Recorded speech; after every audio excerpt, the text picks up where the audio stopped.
Muy buenos días para todos. Mi nombre es Catherine Lara, estudiante de la especialización en Neuropsicología de la Educación. El día de hoy vamos a tratar temas sobre las principales estructuras del sistema nervioso periférico, las cuales son nervios craneales, nervios espinales y ganglios asociados. El sistema nervioso periférico es, junto con el sistema nervioso central, formado por el encéfalo y la médula espinal, una de las dos divisiones del sistema nervioso. El sistema nervioso periférico está formado por los nervios, ganglios nerviosos que se extienden fuera del sistema nervioso central. Su función principal es conectar el sistema nervioso central con los miembros y órganos. Carece de revestimiento óseo protector, lo que diferencia del sistema nervioso central, que está envuelto por el cráneo y la columna vertebral. En la especie humana está compuesto por 12 pares de nervios craneales y 31 pares de nervios espinales, dando así un total de 43 pares de nervios. Cada uno de los nervios sigue un trayecto definido e inerva un sector específico del cuerpo. La división entre sistema nervioso central y sistema nervioso periférico es anatómica o estructural. Desde el punto de vista funcional, el sistema nervioso periférico puede dividirse en sistema nervioso somático, que se controla de forma voluntaria, y sistema nervioso autónomo, que funciona de forma involuntaria o automática. Nervios craneales, también llamados pares craneales, son 12 nervios que envían información sensorial procedente del cuello y la cabeza hacia el sistema nervioso central o trasladan órdenes motoras para el control de la musculatura esquelética del cuello y la cabeza. Los nervios craneales tienen un origen aparente, que es el lugar donde el nervio sale o entra en el encéfalo. El origen real es distinto de acuerdo a la función que cumplen. Las fibras de los pares craneales con función motora eferente se originan de grupos celulares que se encuentran en la profundidad del tallo encefálico, núcleos motores, y son homólogas desde las células del asta anterior de la médula espinal. Las fibras de los pares craneales con función sensitiva o sensorial aferente tienen sus células de origen, núcleos de primer orden, fuera del tallo encefálico, por lo general en ganglios que son homólogos de los de la raíz dorsal de los nervios raquídeos. Los núcleos sensitivos de segundo orden se encuentran en el tallo encefálico. Los siguientes son los nervios craneales. El primero, nervio olfatorio, es un nervio únicamente sensorial. Conduce los impulsos nerviosos generados por las sustancias odoríferas desde la nariz hasta el encéfalo. Segundo, nervio óptico, exclusivamente sensorial, transporta la información visual desde el ojo al encéfalo. Tercero, nervio oculomotor, tiene fibras motoras que controlan el movimiento ocular y parasimpáticas que modifican el diámetro de la pupila. Cuarto, nervio troclear. Su función es motora sobre uno de los músculos cuya contracción mueve el globo ocular. Quinto, nervio trigémino. Es un nervio mixto que consta de una porción sensitiva y otra motora. Sexto, nervio abducens o motor ocular externo. Interviene en la movilidad ocular, es solamente motor. Séptimo, nervio facial. Es un nervio mixto con fibras sensitivas y motoras. Octavo, nervio vestibulococlear. Transporta al cerebro la información auditiva y sensorial procedente del oído interno. Noveno, nervio glosofaríngeo. Es un nervio mixto.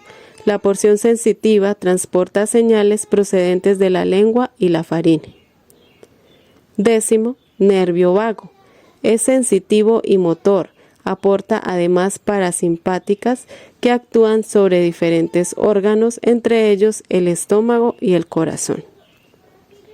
11. Nervio espinal.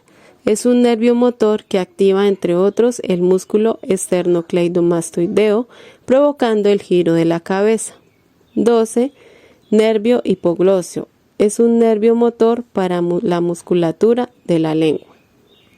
Nervios espinales.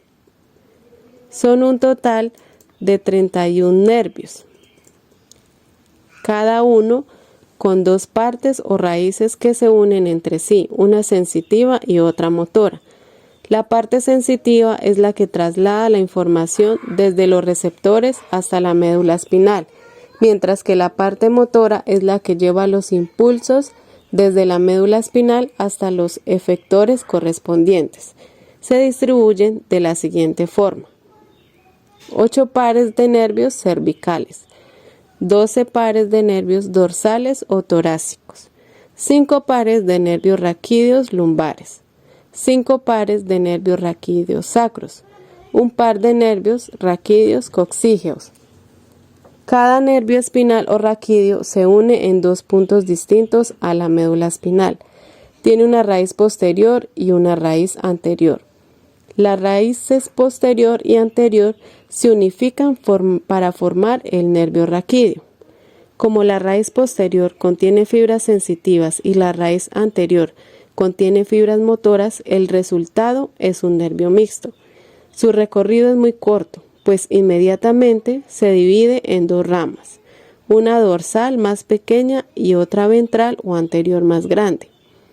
En el tórax de las ramas ventrales parten pequeñas ramas comunicantes que transportan fibras pertenecientes al sistema nervioso autónomo. Ganglios asociados. El sistema nervioso periférico y el central son dos porciones de nuestro cuerpo humano que se encargan de transmitir informaciones a través de sus estructuras más pequeñas y funcionales, las cuales son conocidas como nervios y neuronas. Los ganglios son definidos como una agrupación de células nerviosas, las cuales se distribuyen a lo largo del sistema nervioso periférico. La función de los ganglios nerviosos consiste básicamente en recibir y captar las señales nerviosas provenientes tanto de las regiones más alejadas del cuerpo como de las que derivan de la médula espinal. Por lo tanto, son estructuras sumamente importantes para la inervación y para las respuestas motoras que provienen de centros superiores. De acuerdo a la función y al tipo de información que transmiten los ganglios, encontraremos dos tipos principales. Esos dos tipos de ganglios son los siguientes. Ganglio sensitivo. Este tipo de estructura nerviosa es la que se encarga de captar las señales sensoriales que se derivan de las extremidades hacia las partes del cerebro que emitirán la respuesta motora. Segundo, ganglio autónomo. Son llamadas de esta forma debido a que son los ganglios que se localizan en los órganos situados a nivel del tórax, abdomen, cabeza y pelvis, y que además tienen la labor de enviar la información motora proveniente de los centros que ya recibieron el estímulo sensitivo. Los ganglios sensitivos también son llamados espinales y los otros son conocidos como vegetativos. El conjunto de células nerviosas de los ganglios se sitúan cercano a órganos viscerales y a lo largo del recorrido de un nervio. Como ya sabemos, los ganglios, aunque reciben y tienen funciones relacionadas con el sistema nervioso central, estos no están clasificados dentro de estas estructuras, por lo tanto son considerados partes exclusivas del sistema nervioso periférico. Y dependiendo de la función que ejercen, ya sea motora o sensitiva, se localizarán en distintos lugares, siendo los ganglios sensitivos los que se localizan en la médula espinal, cerca de la raíz dorsal y ventral del nervio raquídeo, mientras que los ganglios autónomos se sitúan a lo largo del cuerpo, cerca de las vísceras. Muchas gracias. Esto fue todo por hoy. Hasta luego.